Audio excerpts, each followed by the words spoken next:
এই কান্না হচ্ছে নিজের স্ত্রীর জন্য, কিন্তু এটা কোনো সুখের কান্না নয়, এটা হচ্ছে বিরহের কান্না।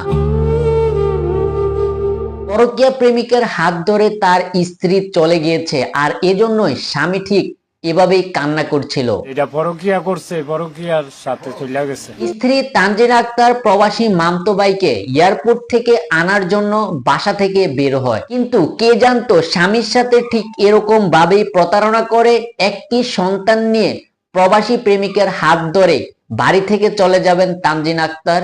আমি ফজর নামাজ পড়তাম, গেছি এই ফায় দিয়া, হ্যাঁ চলে গেছে। গত 20 ডিসেম্বর ভোরে ফজরের নামাজ পড়তে যান হতভাগা স্বামী জুলহাস মিয়া।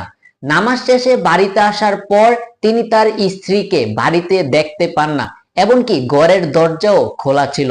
পরবর্তীতে তিনি ঘরের আশেপাশে তার স্ত্রীকে খুঁজে না ফেলে আশেপাশে খোঁজাখুঁজি শুরু করেন, কিন্তু শেষ পর্যায়ে যখন তিনি তার আদরের স্ত্রীকে খুঁজে পান না, ঠিক তখনই তিনি এরকম ভাবে হাউমাউ করে কাঁদতে থাকে।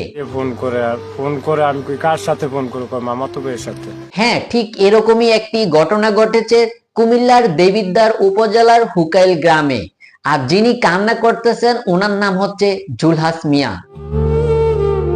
গত 6 বছর আগে প্রবাস থেকে এসে পারিবারিক এবং ধার্মিকভাবে বিয়ে করেন তানজিনা আক্তারকে।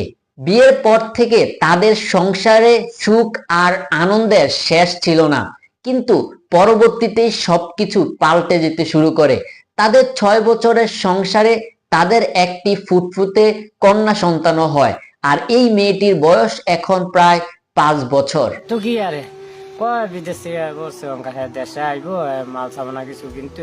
স্বামী জুলহাস মিয়া লক্ষ্য করছেন গত 1 বছর ধরে সংসারের প্রতি অনীহা অবহেলা দেখাচ্ছেন তানজিনা আক্তার।